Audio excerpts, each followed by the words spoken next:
Hi everyone. Let us study a poem by Rabindranath Tagore. Tagore needs no explanation. You know who is Tagore. He was from 1861 to 1941. He could not see the bright morning of India's independence. Yes, Tagore, see, he was a poet, novelist, dramatist, short story writer, and a philosopher too. A multi-faceted genius that Tagore was. Above all, it was he who composed India's national anthem. Yes, Jana Gana Mana. Actually, he did not compose that national anthem. It was the first stanza of a poem written by him, Bharado Bhagya Vidhata. I repeat, it is the first stanza of a poem written by Rabindranath Tagore, Bharado Bhagya Vidhata. Anyhow, our Constituent Assembly accepted it as our national anthem in the year 24 January 1950. Yes, that is Rabindranath Tagore. His short stories are so famous, like Postmaster, Kabuliwala, and several other things are there. So, he wrote many poems and a collection of poems by name Geetanjali won him Nobel Prize for Literature in the year 1913. Yes. So, the poem that we have to study is taken from there. Poem number 36 taken from, extracted from Geetanjali. Yes. This is my prayer to thee, my Lord. Another prayer is there, where the mind is without fear. In that he gives a vision of his independent India. How our independent India should be, he is portraying in that poem, where the mind is without fear. Where the mind is without fear and the head is held high, where the knowledge is free, it goes on. And he says, into that heaven of freedom, yes, O Father, let my country wake.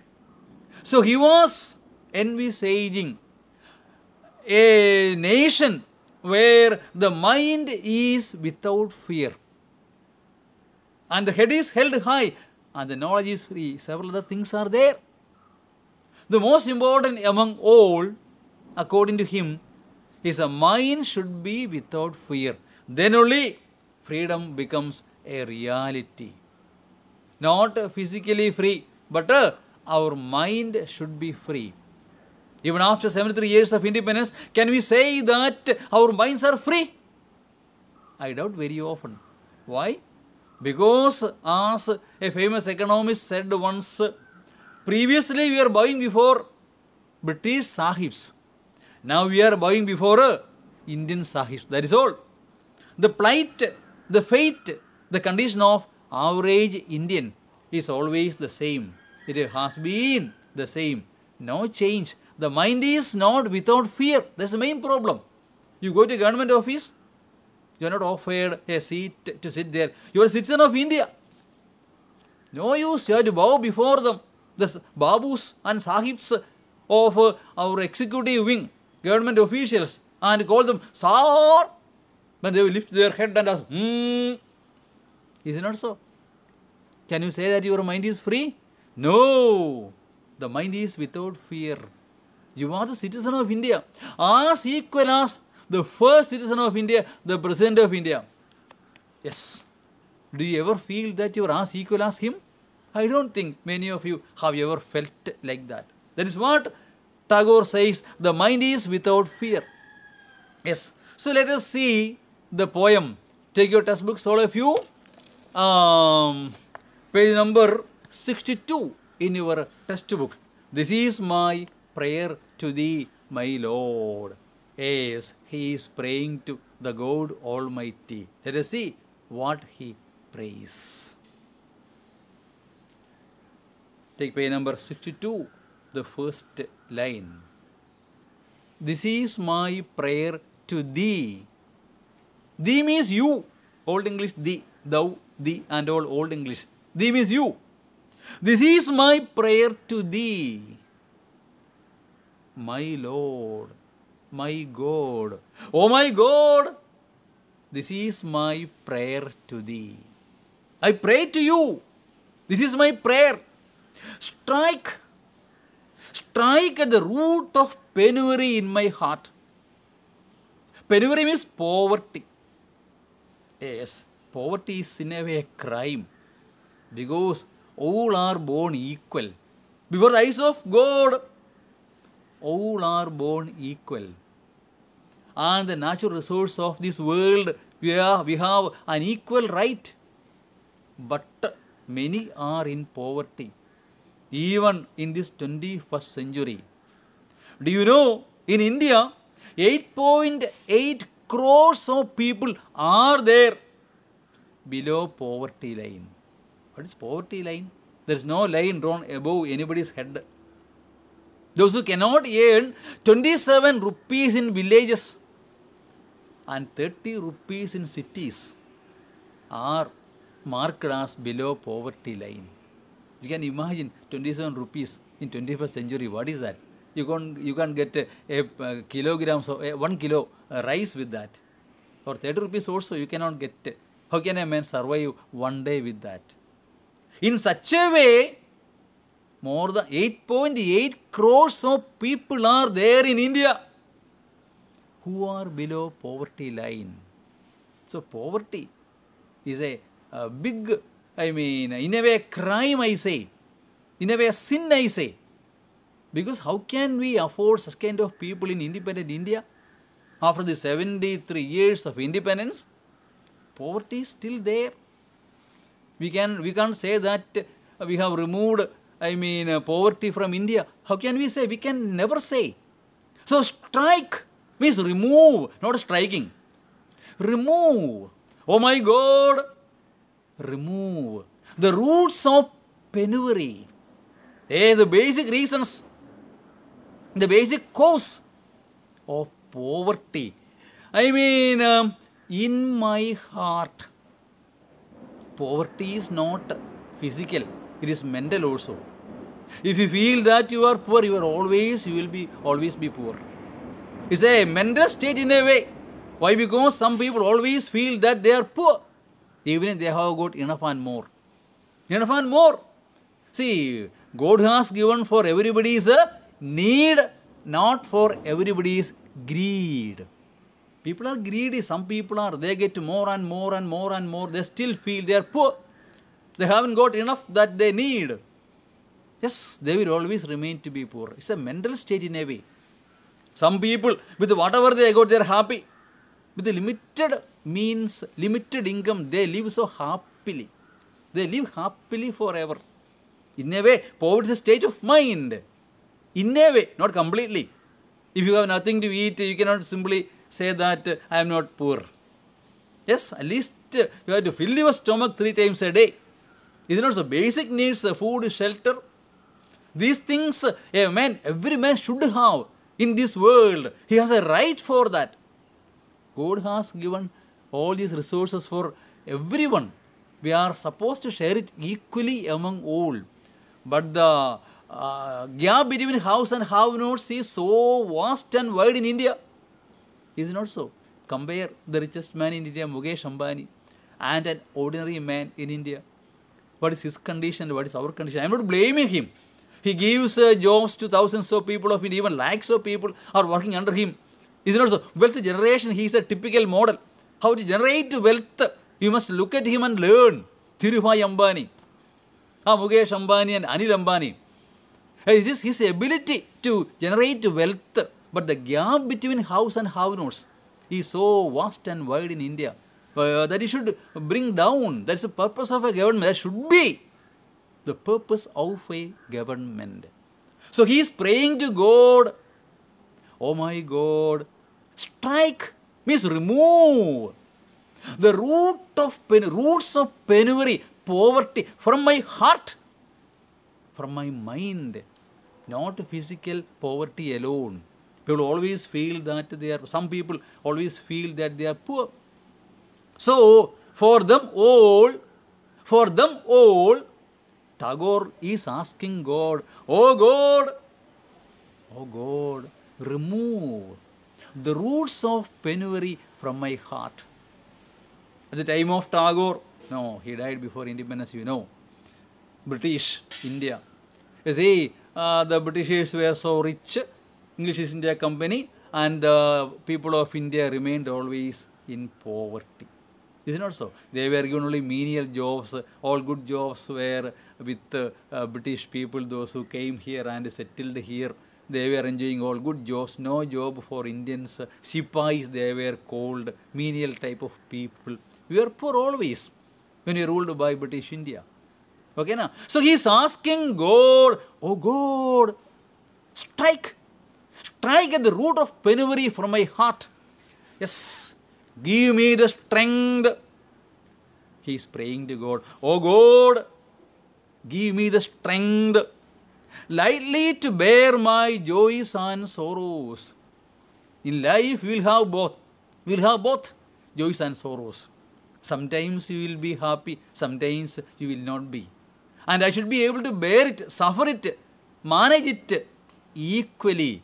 Is it not so? With equanimity. I should not go deep down into sorrows and disappointment when I get something bad or something not that much happy. I should not be overjoyed and getting excited and feeling proud that I am above everyone else when I am feeling happy. I should be able to bear my joys and sorrows equally. In the same way, I should be able to manage, yes, both these things, joys and sorrows. See, two sides of same coin. We'll have to meet both. Life will not be, always happy. Is it not so? Yes, even beautiful roses will have thorns, on that flower. Both are there, part of life. You should be able to manage both. So let me be able to give me strength to bear my joys and sorrows lightly, not heavily, not to take it seriously. Some problem comes. Yes, let me be able to, is it not so? Manage both joys and sorrows lightly, not heavily. So give me the strength. First prayer, remove the roots of penury. Second prayer, the strength to bear my joys and sorrows lightly. Yes, give me the strength. Prayer number 3, again he is asking God to give him the strength to make my love fruitful in service. Yes, love should be selfless, not selfish. You cannot simply go and say, I love you, I am fond of you, and you are not willing to do any sacrifice for him. The love becomes meaningful if only there is sacrifice. When you are keeping aside, keeping away your own comforts and convenience and doing something for somebody else, he realizes that you love him, you love her. If sacrifice is not there, the meaning of love is of no use. Love becomes meaningless, in vain. Is it not so?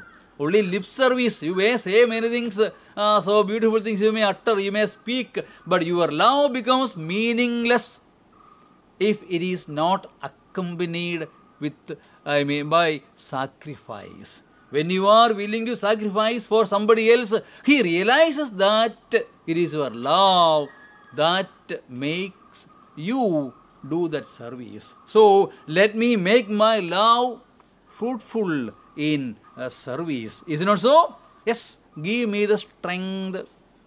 He is praying to God, oh God, give me the strength. For what? To make my love. Let me make my love fruitful in service by serving humanity, by serving your neighbors, serving your friends, even humanity you can serve. Then, only then, your love becomes fruitful. Again, he is praying to God, give me the strength never to disown the poor. poor people of India. Never to disown means abandon, means look down upon, means neglect, means disregard the poor people of India. They are my brothers. I should be able to take them into consideration and consider them as equals. So disown the poor or bend my knees before the insolent might. Yes, both kind of people are there around me, my neighbors. Some are poor, some are rich. I should deal them both in the same way.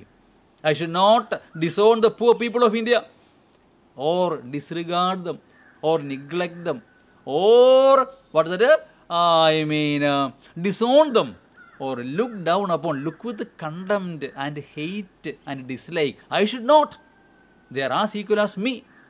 It is not their fault that they became poor. Not their fault. Is it not so? Yes, they have done nothing wrong, but they are poor people. But there are people who are really rich. I should not bend my knees, means bow my head, means obey to whatever they say and surrender myself before them. I should not. I should see and deal them both in the same way. Rich and the poor. The rich and the poor people. I should deal them both in the same way. The rich people of India and the poor people of India. So give me strength. I should have the strength, the ability never to disown the poor people of India and bend my knees, bend my head before the insolent means rude and rough.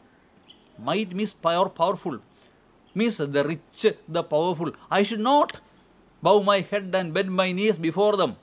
I should be able to deal them both, the rich and the poor. For that I need strength and courage.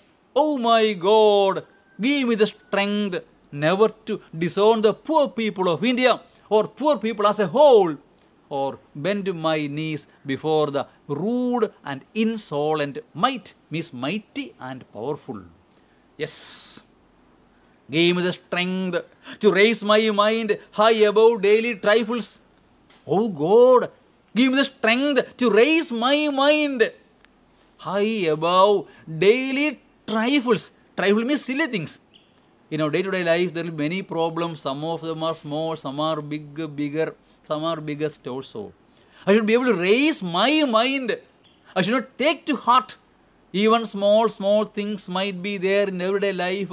Dealing with your friends in the classroom, dealing with your parents at home. Somebody might scold you, teachers. If you take to heart and you get insulted, you take to heart and get insulted. Why I am told like this? I have done only little wrong. I have not done anything wrong. All are scolding me. You should not take to heart. Should be able to raise your mind high above daily trifles. Silly things means small things of daily life, day-to-day life. So I should have the strength to raise my mind high above daily trifles, means day-to-day activities. I should be able to raise my mind high above. Oh God, give me the strength to raise my mind high above daily trifles of day-to-day activities. So he is asking God the strength and courage to raise his mind high above the daily trifles.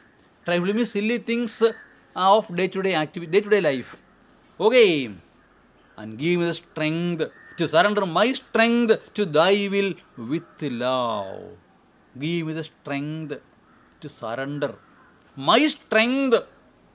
Yes. To thy will. Thy means your. I should have the strength and the courage to, surrender myself before God. I should not be proud to feel that I should not bend my head before anyone. At least before God, I should be able to. I should have the courage to surrender myself. Is it not so? There is nothing wrong. You surrender yourself before your elders, your parents. Is it not so? When you have passed 10th class and you are intermediate second year, you may feel that why should I obey and follow whatever my father says or my mother says or teacher says? Why should I? I know how to manage my things. You feel a little proud. that you feel that you are able to, manage with your own activities, then you, hesitate to obey. It is nothing wrong that you bend your head before your father and say, sorry, father, I know I am wrong. Sorry, Shemichandi. How many will say that? You may simply say something and go and pass away. Isn't it? Pass by. Sorry, pass away, not pass by. You won't feel that sorry when you speak the word sorry. All formalities, is it not so? Nowadays, everything has become formalities. Yes. So, it is nothing wrong when you have made a mistake, even you have not performed very well, or even in a rather good, and you feel sorry. You can share it with your parents. Sorry, father, I could not perform. Next time we'll perform. Sorry. There is nothing wrong in speaking in such a way to your parents and even shedding 2 drops of tears. Nothing wrong in that. Because you should be able to bend your head before your elders, your parents, and even to teachers. Even I said. Is it not so? Nowadays all are equal. Teachers consider students as equal as them. Okay, let it be, no problem. But your parents and your elders should be able to do that. Yes, at least before God, you must be able to surrender yourself. So, give me the strength to surrender my strength. Means whatever I have got, all my strength, my achievements, whatever I have got, I should be able to surrender it before God. Not with murmuring and mumbling and cursing, but with love, with pleasure, with love, I should be able to surrender myself before you. With love, oh my God. For that I need strength and courage. I request you, oh my God, to give me the strength to surrender my strength to thy will, to your will, God's will. The will of God I should be able to implement in my life. I repeat, the will of God I must be able to implement in my life. For that I need strength and courage. Oh God, I plead, I request you to give me the strength to surrender my strength with love. Before you, I must be able to surrender my strength. Means whatever I have got, my strength, my strong points, that means my achievements, my wealth, my abilities, all those things, whatever I have got, I must be willing to surrender before you with love. For that I need strength and courage. I request, oh God, to give me that. Give me the strength to surrender my strength. Before you with love. Last 2 lines once again. Last 4 lines. Okay, now 3 lines. And give me strength to surrender my strength to thy will. I must be able to surrender my strength, to thy will, to your will. I should have the strength and courage to surrender myself before you with love. That is a poem. This is my prayer to thee, my Lord. Once again, go through it. 1 minute. Any doubts remaining, you can ask me later also. This is my prayer to thee, my Lord. Tagore is praying. This is my prayer to thee, my Lord. Strike means remove the root of penury in my heart. All roots of penury and poverty should be removed from my heart. Give me the strength lightly to bear my joys and sorrows. I should have the strength and courage to bear my joys and sorrows, not heavily but lightly. Give me the strength to make my love fruitful in service. I should have the strength and courage to make my love fruitful in a service.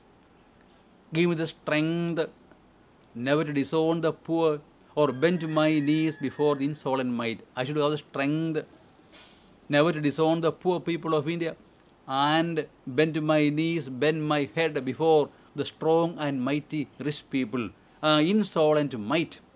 Give me the strength to raise my mind. I must be able to raise my mind high above daily trifles. day-to-day activities and daily trifles, I should be able to raise my mind. Above all, give me the strength to surrender my strength to thy will, to your will, with love. I must be able to surrender myself to the will of God without any complaint. With love, with pleasure, and with love. Let me go through the explanation given in the textbook also about the poem, that you can go through it later. This is from the song number 36 of Tagore's Gitanjali, the song offering. Explanation part is there, second paragraph. See that second paragraph. The poem opens with a humble appeal to Almighty to give him strength to perform the divine mission on earth, God's will. The strength to perform. The mission on earth means the will of God. Tagore believes that a penury of a person or a nation is not lack of physical possessions. According to him, penury or poverty is not simply lack of physical possessions. No.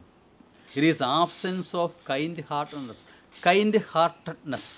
So, poverty is in a way the absence of kind-heartedness. According to him, if you are not kind, if you are not kind-hearted, that is really poverty. England at that time was very rich in material wealth. During that time, before independence, England was so rich. But the people and the nation were still impoverished according to Tagore. But people of India, they were in poverty. Because they were unkind and inhuman towards the poverty and suffering of Indians. Because British people were unkind and inhuman towards the poverty and suffering of the people of India. He desired to build an India on the foundations of kindness and concern. Yes, he wanted to build an independent India on the foundations of kindness and concern for others. Tagore prays to God to strike at the root of penury at heart. So he is asking God to remove the foundations of all kinds of poverty from his heart, from the hearts of millions of Indians. Then Tagore refers to the concept of equanimity or sthitapraganda. Okay, referred to in the Indian scriptures as ancient Indian holy books of India. Many books are there, scriptures of India. Ashapara Samskara, in that many books are there. Upanishad, so many are there. Okay, na? Scriptures like Ramayana, Mahabharata, Upanishad, etc. Okay, one should maintain sense of balance between prosperity and poverty. One should be able to maintain the balance between poverty and prosperity, means richness. It is quite subhuman to jump with joys and slump with sorrows, getting overexcited when you are happy and slump in sorrows when you are not happy. So Tagore prays to God to confer upon him the capacity to bear joys and sorrows lightly. So one should have the capacity, the ability, the strength to bear joys and sorrows lightly, not heavily. The subsequent lines, he prays to God to keep his mind high above daily trifles. Yes, he is asking God to keep his mind high above daily trifles, small things of daily life. True love is selfless. The explanation. True love is selfless, expecting nothing in return. Is selfless, selfish and selfless. True love is selfless. It is fulfillment through service. Real love means fulfillment through service. Here, Tagore tries to present the abstract concept of love in concrete form of service. Yes, love means only through service. Love becomes meaningful only through service. If service is not there, love is meaningless. Okay, love turns fruitful only in selfless service. Love becomes fruitful only through selfless service. Therefore, Tagore prays to God to give him the strength to make his love fruitful in service. So he is praying to God, to give him strength to make his love fruitful in service. Tagore is perhaps disheartened to see his countrymen disowned and discarded by the British. Yes, his countrymen, Indians, people of India, discarded, disregarded, neglected, okay, na, by the Britishers. It further pained him to see Indians meekly surrendering before cruel authority of the British rulers. So, as I said in the introduction, see, we are bowing before Britishers. We were bowing before Britishers once upon a time. Now we are bowing before Indian Sahibs. That is all. Our mindset has not been changed. No change. Do you know that when a British Sahib comes and when he mounts on to his horse-drawn carriage, an Indian should go and bow before him, bend his back, and the Britisher will step onto the back of an Indian and step into that carriage. Yes, it was a custom. Whenever somebody, one VIP from Britain comes here, an Indian coolie or sipahi would go and bend and stand with, four legs. He will step on his back and mount to his carriage, horse-drawn carriage. Once upon a time it was there. Yes, so such was the condition of Indians. See, very pathetic condition of was that of people of India at the time. Yes, meekly surrendering before the cruel authority of British rulers. We were surrendering, just surrendering. You see, just like slaves were, slavish mentality was there. It is there still even now. Slavish mentality is there, bowing before everyone else. Why should we bow before everyone else? No need. We are as equal as everybody else. As free citizen of India, that mindset should be there. I am a free citizen of India. You should feel that. Then you won't bow your head before somebody with no need. So Tagore sees divine strength to never disown the poor, nor to surrender before insolent might. So he is asking the strength never to disown the poor people of India or bend his head before a insolent might of the Britishers. Yes, I said in the beginning that he was unlucky to see the bright morning of freedom. Before that, his life was over. Okay now? Yes, so he is asking God the strength to never disown the poor people of India or bend his head before the insolent might of the Britishers. Last stanza. At the end, Tagore visualizes a strong and independent India. He has a vision of a strong and independent India. How it should be, our independent India. He had a vision. He visualizes a strong and independent India. He is not unmindful of the fact that absolute power corrupts absolutely. He is not unmindful.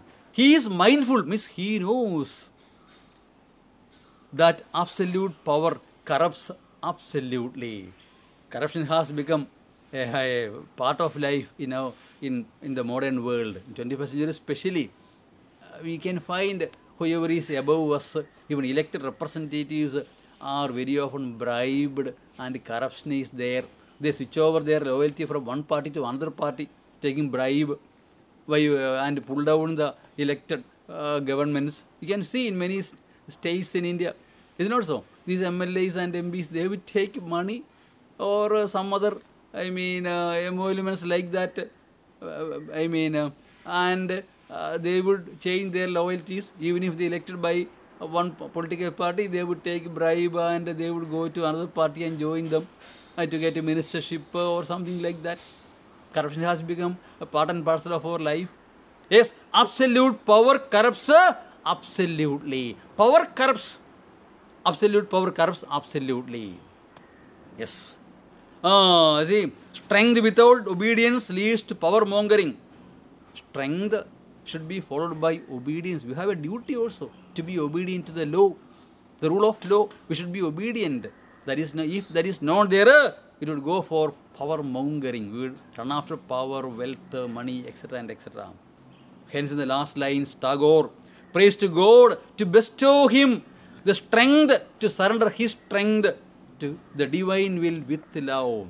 So give me the strength to surrender my strength before your will with love. Let me be able to surrender myself before you with love and with pleasure.